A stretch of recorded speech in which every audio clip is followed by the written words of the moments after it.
Okay, so let's look at Rachel. So we know we have the four patriarchs. We have Abraham, Isaac, Jacob, and Joseph.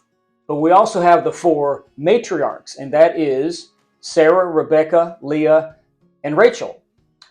Abraham marries Sarah, Isaac marries Rebecca, and Jacob will have to marry Leah in order to marry the woman that he loves, Rachel. So those are the four matriarchs. But Rachel kind of singles herself out because she is symbolic as the mother of all of Israel. She's the mother of the Jews. And why is that? Well, think about who she's married to. Jacob. Jacob has this incredible twists and turns of his life, but inevitably he will return home after 20 years, and on his way back home, he will have the world's greatest wrestling match with none other than Lord himself, and it will last all night long. And at the end of this incredible wrestling match, the Lord will change his name from Jacob to Israel. And who does Israel love? Rachel. And so she is that symbol for Israel. Let me give you an example. Crack open your Bible to Matthew chapter 2, and we're going to go down to verse 13. It's probably subtitled The Escape to Egypt. And while you're looking that up, let me just kind of set the stage. So this chronicles the birth of Christ. And what happens after he's born? Who rolls into town? This entourage from a foreign country known as the Magi. And they will roll into Jerusalem, and they will get an audience with the king. And they'll go up to King Herod, and they say, "Where is the king?" And he'll say, "You're looking at him. No. Where is the king of the Jews?" And he's like, hello, I'm right here. No, where is the real king of the Jews? Because they know what's happened. And so in this process, King Herod will gather around the priests and the scribes and say, okay, where is this king supposed to be born at? And he will single out, or they'll tell him, Bethlehem. So then he sends out the military to surround the town, and they will go door to door with the order of kill every baby boy under the age of 2. And that's what to do. It's known as the Massacre of the Innocents, because the military literally came in, banged on the door, took baby boys, infants from their moms, killed them, and went on to the next house. And we don't know how many were killed, but they slaughtered them. They slaughtered all the baby boys in Bethlehem and the surrounding areas, except for one, because one escaped down into Egypt. But here's what it says. Talk about the Magi. When they had gone, an angel of the Lord appeared to Joseph in a dream. "Get up," he said, "take the child and his mother and escape to Egypt. Stay there until I tell you, for Herod is going to search for the child to kill him." So he got up. He took the child and his mother during the night and left for Egypt, where he stayed until the death of Herod.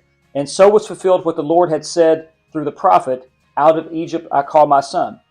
Now when Herod realized that he had been outwitted by the Magi, he was furious.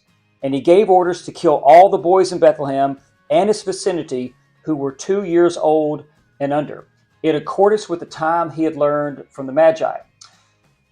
Then what was said through the prophet Jeremiah was fulfilled. And this prophecy was in the Old Testament of what was going to happen. Not only that Jesus was going to be born, where he was going to be born, but what would happen after he was born. And this was the prophecy, and this was fulfilled. "A voice is heard in Ramah," that's the area, "weeping and great mourning. Rachel, weeping for her children and refusing to be comforted because they are dead." Rachel is weeping. Wait a minute. Rachel died 2,000 years ago. Yes, but Rachel is the symbol for all Jewish moms. And those Jewish moms that had to watch as the military took the babies from their arms and killed them. The Massacre of the Innocents. And Rachel is their symbol. So much so that they have a Mother's Day, the Jewish Mother's Day, just like we do. They have it on their calendar. It is the 11th of Heshvan. And here's what it says. It says, "One of the most important days in the month of Heshvan is the 11th, which commemorates the day of passing of our matriarch Rachel. Rachel was Jacob's most beloved wife, and was the principal of his household, and thus the principal of the entire house of Israel. From the first day of the year, the first day of Tishri, the 11th day of Heshvan is the 41st day.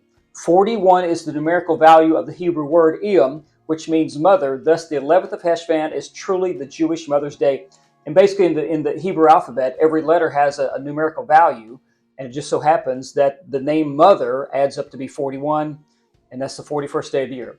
The figure of our matriarch Rachel is the one most associated in Kabbalah with the building of Jewish nature, the inbred character of an individual who walks willingly and naturally in the path of God. Jewish nature and character, best exemplified by the patriarchs and matriarchs, calls upon an individual to perform God's will out of his or her own accord.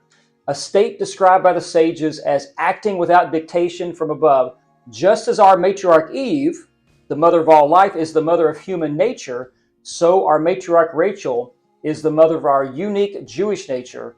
The month of Sheshvan is thus the time to recommit to our mother's guidance and reconstitute Jewish nature and character. And that is dedicated to Rachel.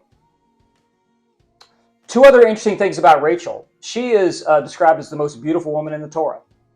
We know that Sarah, Abraham's wife, must have been attractive because that kept causing problems wherever they went. But nobody's described as more beautiful than Rachel is. The other thing is, we're not sure if this is true, but part of like Jewish tradition is that, you remember the story that Laban fooled Jacob. He made him work 7 years so that he could marry Rachel. And then at the end of the 7 years, he fooled him by sending Leah in to kind of consummate the wedding. And of course, it's nighttime, it's dark, she's wearing a veil. And so that's how he was supposedly fooled. But according to tradition, Jacob sensed this might happen. And so ahead of time, he had communicated with Rachel, and they had either some form of hand gesture so that they would know in the dark, that it was her. And that Rachel, having compassion for her sister, gave that hand signal to Leah out of love for her sister. So made a little bit of a sacrifice. And that is Rachel in perspective.